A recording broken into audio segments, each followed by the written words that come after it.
Welcome to the AW Services YouTube channel. I'm Austin. You join me in the beautiful North Devon countryside. The reason why I'm here is taken many years of research. From even being a teenager, I was very much interested in World War II and also the Cold War. So the war at home, I'm going to call this video playlist. When I was a teenager, I did a lot of research. My grandfather during the World War II was about 16, 17 years of age, and he was then drafted into the RAF.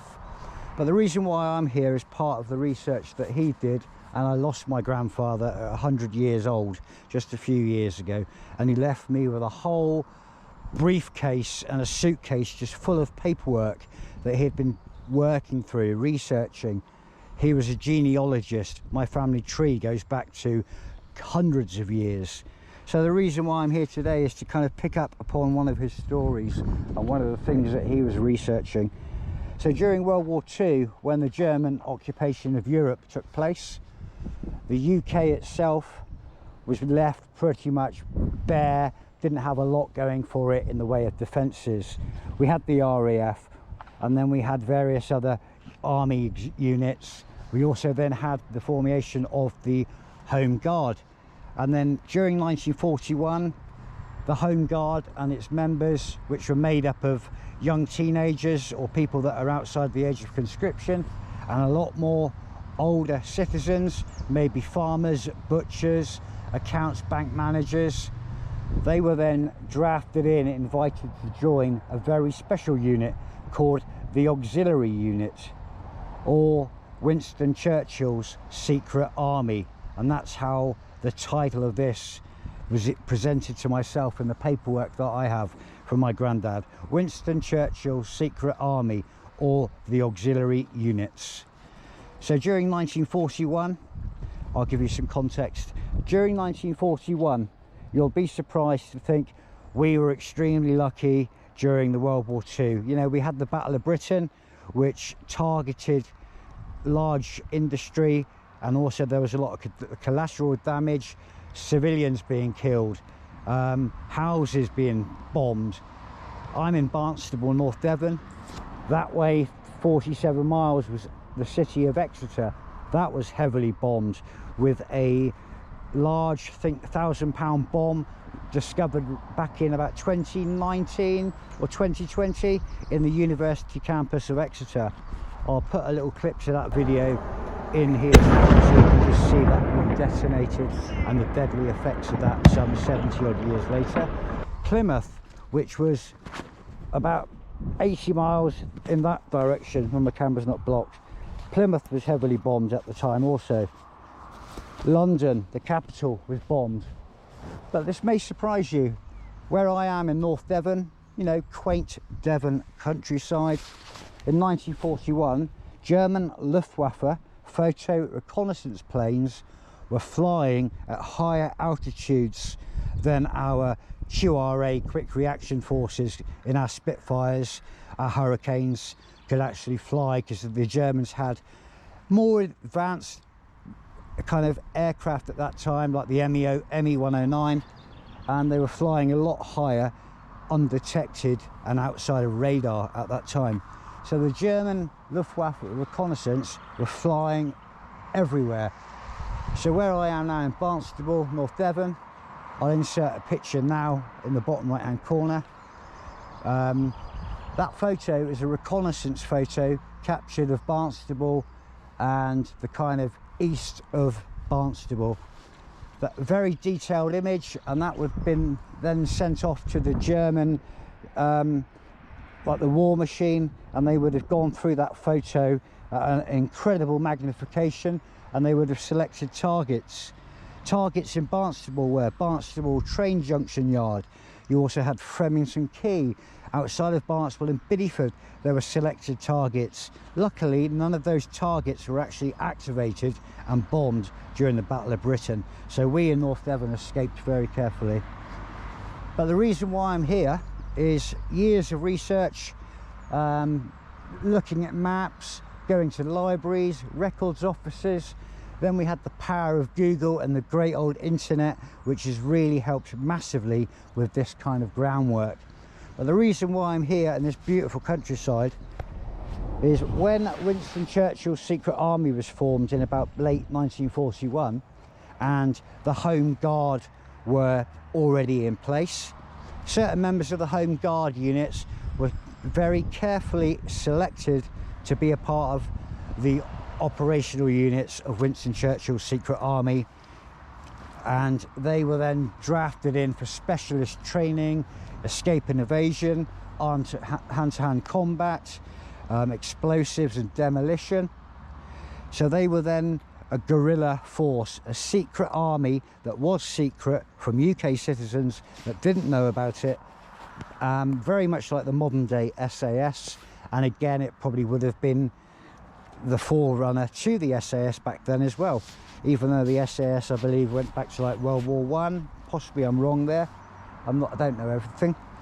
So they were trained, and they were set up, so most towns, villages had a specialist units, and the units were dug in and they were hiding in fields, quarries, mines. The engineer regiments had actually gone before them and built operational bases, mini bunkers so to speak, that were hidden underground or hidden in old quarries and mines for these men to actually call their operational base. So during that training, and then they were put in their operational bases, they would live, eat, sleep, repeat in their operational bases, and they would go out and they would do very specialist kind of attack and evasion operations to test our own UK defences. So where I am now, I'm not going to disclose my exact location or the exact location of the base, out of respect for the landowner, who's a lovely gentleman that I've spoken to. He's given me a lot of information, what he knows, so I know that where the objective of my video is, I'm in the correct spot. But these men had an operational base in a woodland somewhere. They were trained, and they were some of the very best, mixed, you know, ages from about 19 to about 70 years of age. And the team or the unit from this area in Barnstable, being Tavistock, that's all I'm going to give you is Tavistock, they were actually very clever, and they went to attack the very early RAF Chivenor, the Royal Air Force Base down on the estuary. Because the RAF had guarded the airbase pretty well, considering the road side, the rail side, they actually left out and forgot to arm and have patrols on the river estuary side of like the end of the River Tor. So a team from this location made their way off, obviously, to the River Tor, which starts over here in this direction, and they got a rowing boat, and they rowed at night a good 5.5 miles up downstream to RAF Chivenor. They then entered the airfield by what is now like the Water Sports Centre, where the Royal Marines have it, or the further end towards Rafton and Velliter Marshes. They, as a group, collectively stormed the airbase very quietly and covertly, and with chalk, every asset that they were able to come up upon, say back then, certain aircraft, maybe Spitfires or whatever aircraft there were based at Chivenor back then, they drew swastikas in chalk on the rear tail plane to show that they've got that plane. So that swastika could have meant that plane was blown up and out of action. They completely raided and annihilated RAF Chivenor, and then they made their way out of camp, back into their boat, got back to their operational base, and then the next day the RAF had realised how poorly defended RAF Chivenor was. All of their assets were hypothetically blown up and incapable of flying. So the team from Tavistock, made up of, I believe, 8 men. One of those 8 men was a gentleman called Bert Verney, who wrote a book, and his book is about his life in North Devon. and you randomly scroll through this book and you find a very detailed section about Winston Churchill's secret army and the operational units there were of that time. And he was a member, and I think he was mid-ranged in age, with others from like 19 to 60 years of age. So Bert wrote a book which goes towards more history being available and accessible to people like myself in today's society. And Bert's book gave me a lot of information, but till this day it's believed that nobody has ever actually found the operational base exactly. These operational bases were underground, made up of brickwork, corrugated iron, concrete sewage pipes that the Royal Engineers had built for them. A lot of the bases are and were undetected after the war, and just they walked away from them with their equipment and left them. They could have been filled in the 50s and 60s. There have been a few that have been found up in the country, and I will place links to the description of this video of the bases that have been found and other information on this subject. But the one which I'm looking for, I have a rough GPS mapping coordinates of where I believe it to be, and that has been confirmed by the land owner of the actual piece of land where this base would have been sat in. But likely I'm not going to find anything in the ground on the day that I go and visit this, maybe in the spring or the summer when the ground's drier. I don't want to be destroying people's fields, walking across them. But when I do visit them, I'm most likely going to find absolutely nothing. But for me, and closing a chapter on my research, my grandfather's research, I just want to be stood in that exact spot, plus or minus a few meters, and finalize my video and add some photographic evidence to my research, which I can then publish. And maybe I might try one day to write a book and publish it on Google, because this kind of history can't be forgotten. We need to still remember this history. But yeah, the operational base that was here, and I excuse my waffling, had explosives, it had food for about a month, weapons, and the objective of that really was, if the UK fell under occupation of the enemy, so most likely German paratroopers would have been the first people to invade the UK and to land in key drop zones to take control of local villages, local towns, local cities. They would have then, the Germans would have gradually started building up their kind of like forward operating bases. Our Home Guard, which is depicted by the BBC Dad's Army, is actually a very true representation, minus the satire and the comedy, of the Home Guard and these specialist operational units. So the German army theoretically would have paratrooped and landed in the UK and started rapidly setting up booby traps, taking out rail links, taking out transport, communications. Then our specialist operational units of the auxiliary, like the auxiliary corps I'm going to call them, they would have lay in their operational bases for some time until the Germans had set up their command structure, and then the operational units from our auxiliary teams would have gone out and disrupted those by sabotaging them, taking out key German officers as targets, whether prisoners of war or via lethal means. And their job then was to protect their local area and try to keep their local area under control by them, which would have slowed down the German invasion. But looking at the power of the German war machine, the Third Reich, you kind of think that we would have been stupidly outnumbered. However, tactically, the UK fought a very hard battle during World War II, and we suffered some serious losses on the military side and the civilian collateral side. So we need to spare a thought for our veterans and those that didn't make it home. But our operational bases that were dug in woodlands and forests, etc., they were playing a very key role in our UK defences, along with the Home Guard at that time. Weapons were very sparse at first. Then these operational units were given Thompson machine guns, Webley revolvers, 303s. They were very well armed, and they had a lot of explosives as well, and different fuses to blow up rail links if they had to, but luckily they were never used. But this video is really about them and their underlying secret army that they were a part of during the World War II era.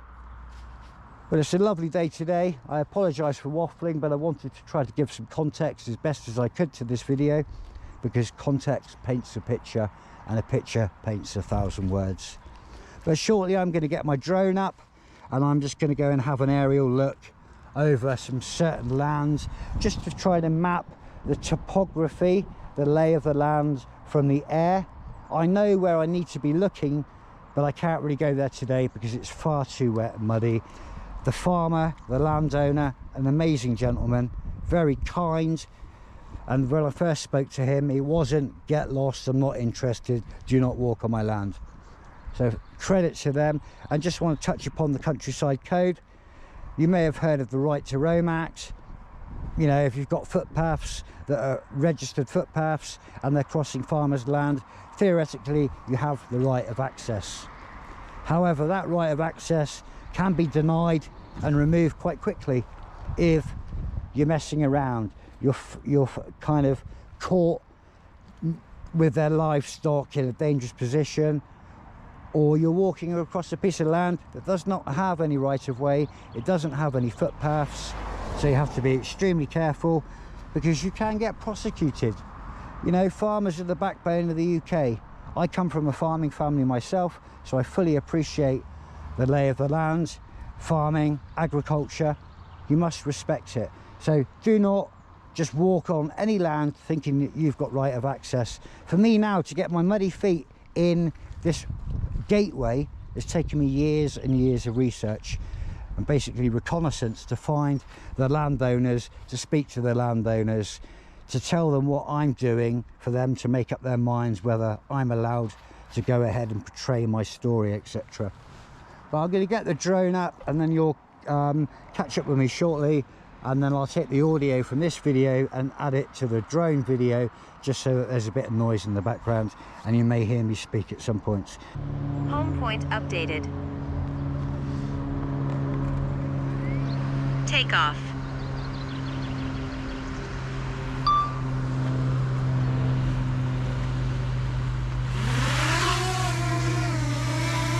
Home point updated.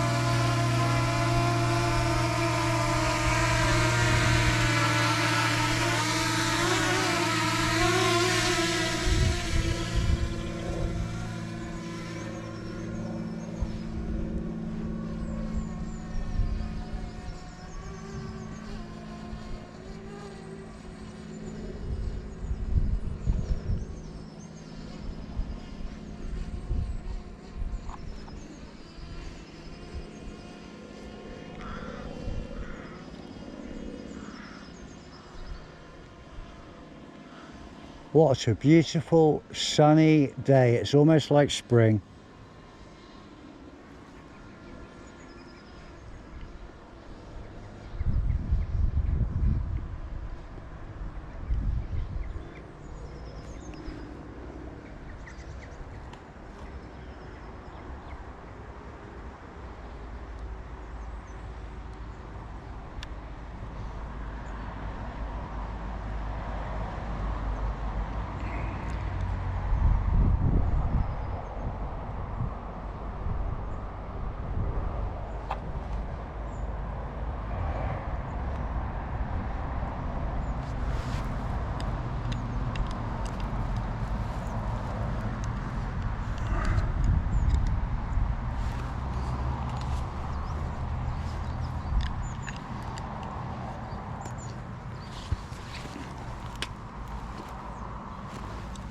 Drop my sunglasses in the mud. Beautiful.